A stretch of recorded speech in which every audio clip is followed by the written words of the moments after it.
Hello class, मैं हूं मनीष तिवारी और हमारे यूट्यूब चैनल टेंजेंशियल क्लासेस में आप सबका बहुत ही वेलकम है।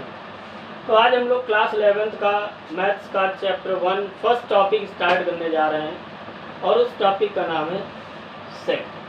यानी आज हम लोग सेट को पढ़ेंगे और बहुत ही एक्सप्लेन्ड मैनर में पढ़ेंगे और बेसिक से लेकर के हम लोग इसकी बातचीत करने वाले हैं, क्योंकि ये जो टॉपिक है सेट, ये बहुत ही वाइडली यूज्ड है मैथमेटिक्स में, फिजिक्स में, इसका कई जगह बहुत यूज़ होता है। इसलिए इस टॉपिक को हमें बहुत अच्छे ढंग से पढ़ना है, तो आप सब ध्यान देंगे। सेट के बारे में जो फर्स्ट थिंग हम लोग बातचीत करेंगे कि सेट होता क्या है, what is set. So set ऐसे ऑब्जेक्ट्स का एक कलेक्शन होता है जिनकी कैरेक्टरिस्टिक्स सेम हो। ऐसे ऑब्जेक्ट्स जिनकी कैरेक्टरिस्टिक्स सेम होंगी, उनका एक जो कलेक्शन होगा उसको हम बोलेंगे वेल डिफाइंड कलेक्शन, और ऐसे ऑब्जेक्ट्स का वेल डिफाइंड कलेक्शन सेट कहलाता है। सेट को फर्स्ट इंट्रोड्यूस किया एक मैथमेटिशियन जिनका नाम था जॉर्ज कैट।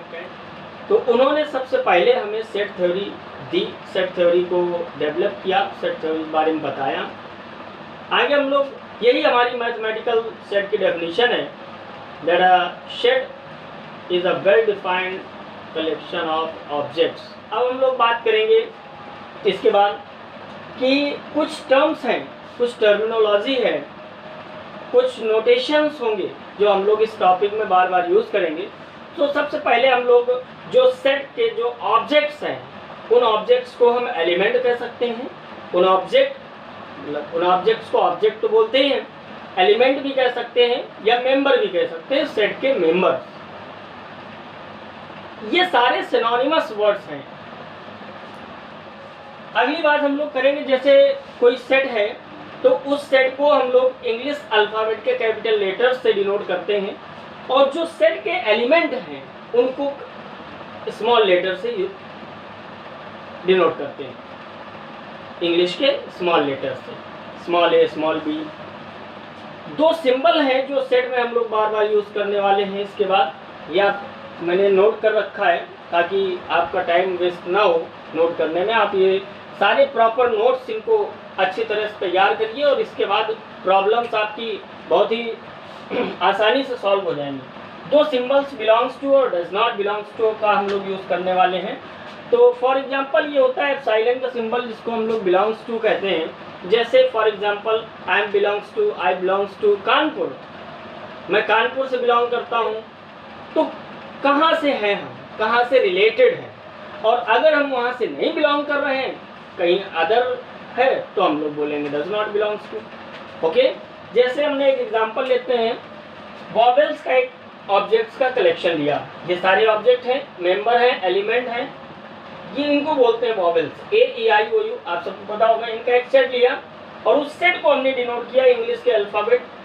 अब वॉवेल था तो हमने वी ले लिया, तो वी इक्वल ये हमारा एक सेट बन गया। अब इसमें हमने देखा आई है, I belongs to V, but R does not belongs to V. That's all clear. अब इसके बाद ये आप नोट डाउन कर लीजिए, और इसके बाद हम लोग आगे बात करने वाले हैं कि जो इंग्लिश में हम लोग नोटेशंस यूज़ करते हैं, तो कौन कौन से नोटेशंस हैं जो हम लोग अगेन एंड अगेन इसमें यूज़ करने वाले हैं। सो आगे हम लोग जो नोटेशंस की बात कर रहे हैं कि कौन कौन से नोटेशंस होते हैं। तो first of all capital N का यूज़ हम लोग करेंगे सेट में, और कैपिटल एन का यूज़ कहाँ करेंगे, किसके लिए करेंगे, जो नेचुरल नंबर्स का अगर कोई सेट दिया गया है। अब नेचुरल नंबर्स आपने नंबर सिस्टम में बेटर पढ़ा होगा सारे नंबर्स के बारे में, और कभी कोई ना कोई वीडियो हम इस पर एक नंबर सिस्टम पर जरूर डालेंगे बना करके, तब आप वहाँ देख सकते हैं। अभी फिलहाल हम लोग ये जानेंगे नेचुरल नंबर होते क्या है, बस इतना है 1 to इनफाइनाइट, 1 2 3 4 5 6 7 8 इनफाइनाइट तक, वो सारे नंबर्स क्या कहलाते हैं, नेचुरल नंबर कहलाते हैं। फिर इसके बाद हम लोग जेड का यूज़ करने वाले हैं। कहीं जेड आ सकता है। जेड क्या है, set of all integers. Integers आपने पढ़ा होगा, minus infinite to plus infinite, all the numbers are called integers. Okay, तीसरा हम लोग बात करते हैं क्यू की। Q जो है वो set of all rational numbers है। रेशनल नंबर आपने अर्लियर क्लासेस में पढ़ा होगा कि ऐसे नंबर्स जिनको हम P अपॉन Q के फॉर्म में रख सकते हैं। And condition is that Q does not equal to 0। हम कोई भी नंबर लेते हैं और उसको P अपॉन Q के फॉर्म में लिखते हैं। जैसे फॉर एग्जांपल हमने 2 लिया, तो कंडीशन ये है कि डिनोमिनेटर Q 0 के इक्वल नहीं होना चाहिए। तो 1 तो हो सकता है, अब 2 के अपॉन में कुछ नहीं लिखा है तो 1 होगा। इट मीन्स कि ये जो जितने भी होल नंबर्स या नेचुरल नंबर लिखे होते हैं वो सारे के सारे क्या होंगे, रेशनल नंबर होंगे। ऐसे नंबर्स जिनको P अपॉन Q के फॉर्म में लिख सकते हैं और Q does not equal 0, that is called rational numbers. तो ऐसे रेशनल नंबर्स का जो सेट होगा उसको हम लोग Q से डिनोट करेंगे। देन नेक्स्ट जो हम लोग कैपिटल R का यूज करेंगे, all real numbers. Real number बहुत ही ध्यान देने वाली बात है। रियल नंबर्स का यूज बहुत ज़्यादा मैथमेटिक्स में यहाँ होने वाला है। तो रियल नंबर्स के सेट को हम लोग R से डिनोट करते हैं। देन Z प्लस से हम लोग पॉजिटिव इंटीजर्स को डिफाइन करेंगे। उनका जो सेट होगा पॉजिटिव इंटीजर्स का, यानी जो I से भी इंटीजर्स को डिनोट करते हैं, I प्लस या Z प्लस कह सकते हैं। Q प्लस जो पॉजिटिव रेशनल नंबर्स होंगे उनको हम लोग Q प्लस से डिनोट करेंगे। R plus set of all positive real numbers. अब रियल नंबर भी ये क्या है, minus infinite to plus infinite, कोई भी नंबर हो वो रियल नंबर है। तो इसके बाद हम लोग जो पॉजिटिव रियल नंबर्स होंगे उनको R प्लस से डिनोट करेंगे। ये नोटेशंस हैं जो हम लोग इस टॉपिक में यूज़ करने वाले हैं, तो आप ये नोट डाउन कर लीजिएगा। इसके बाद जो अगली बातचीत हमारी होगी वो है रिप्रेजेंटेशन करना। एक सेट को हम रिप्रेजेंट कैसे करें, कैसे सेट को लिखते हैं, हमें वो सीखना। तो उसके 2 मेथड आपके कोर्स में हैं जो सेट के रिप्रेजेंटेशन से रिलेटेड 2 मेथड्स बताए गए, जिसमें फर्स्ट मेथड है रोस्टर फॉर्म, या इसी को हम टेबुलर फॉर्म भी कहते हैं।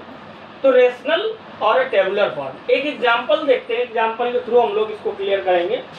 जैसे हमने एक सेट दिया गया है, set of all odd numbers below 10, 10 से कम वाले सभी ऑड नंबर्स का एक सेट बनाइए। तो हमने एक सेट बनाया कि वो नंबर्स कौन कौन से होंगे, 1 होगा, 3 होगा, 5, 7, 9, ये सारे ऑड नंबर्स हैं बिलो 10। अब इन नंबर्स को हम लोग सिंपल एक करली ब्रैकेट के अंदर कॉमा यूज करके लिखेंगे और वही रोस्टर फॉर्म हो जाएगा, उसी को हम लोग टेबुलर फॉर्म कहेंगे। यहाँ हमने किसी इस सेट को एक x लेटर से डिनोट कर दिया है, x इक्वल हो गया करली ब्रैकेट में 1, 3, 5, 7, 9 जो हमारी कंडीशन को फुलफिल करता है, और ये जो रूप है सेट लिखने का ये होता है रोस्टर फॉर्म। सेकेंड हम लोग बात करेंगे सेट बिल्डर फॉर्म की। जैसे हमने एक वर्ड दिया रिवर, आपसे बोला कि रिवर में जो लेटर्स का यूज हुआ है उन लेटर्स का एक सेट बनाइए और उसको सेट बिल्डर फॉर्म में लिखिए। तो हमने देखा कि रिवर में कौन कौन से लेटर्स का यूज हुआ है, आर का यूज है यहाँ 2 बार, तो हम केवल आर लेटर ले लेंगे। I, V, E ये 4 लेटर्स का यूज यहाँ पर हुआ है रिवर में। तो अब हम लोग लिखते हैं इसको कैसे कि V इक्वल करली ब्रैकेट में A मीन्स वो एलिमेंट लिखा जो एलिमेंट इस कंडीशन के अकॉर्डिंग आ रहा है, और इस A को हम लोग डिफाइन करेंगे कि यहाँ पर जो भी हम एलिमेंट लिखेंगे वो एक्चुअल में क्या है। A बिलोंग्स टू, अभी हम लोगों ने बात की थी बिलोंग्स टू की, A belongs to set of letters of English word river, यानी इंग्लिश वर्ड जो रिवर दिया गया था इस रिवर में यूज होने वाले लेटर्स के सेट से बिलोंग करता है A। अब वहां कौन कौन से थे set, R, I, V, E, तो वो सारी वैल्यूज यहाँ एक ही जगह में एक ही प्लेस में आ जाएंगी। तो हमारा सेट क्या बन जाएगा, वही बन जाएगा V equal R, I, V, E। तो वो हो जाएगा रोस्टर फॉर्म में, और अगर इस फॉर्म में लिखते हैं तो हम लोगों को ये हो जाता है सेट बिल्डर फॉर्म। सो आप लोगों जो भी हम लोगों ने बेसिक कुछ इंट्रोडक्टरी आज की क्लास रही, हम लोगों ने केवल सेट का इंट्रोडक्शन समझा, केवल ये जाना कि सेट क्या है। अब हम लोग आगे जो दूसरी क्लास दूसरा लेक्चर होगा, उसमें हम लोग बात करने वाले हैं कि सेट के टाइप्स की और फर्दर जो भी आगे के कॉन्सेप्ट हैं उससे रिलेटेड, जिससे रिलेटेड प्रॉब्लम आएगी। अब इसके बाद आप लोग अगर इतनी कॉन्सेप्ट्स को अच्छे से क्लियर हो गए होंगे, ये बातें अगर आपके दिमाग में आ गई होंगी, तो आप NCERT एक्सरसाइज 1.1 सॉल्व कर सकते हैं। और नेक्स्ट वीडियो में हम लोग एक्सरसाइज 1.1 डिस्कस करेंगे और इसके बाद आगे टाइप ऑफ सेट्स पढ़ेंगे। That's all, thank you.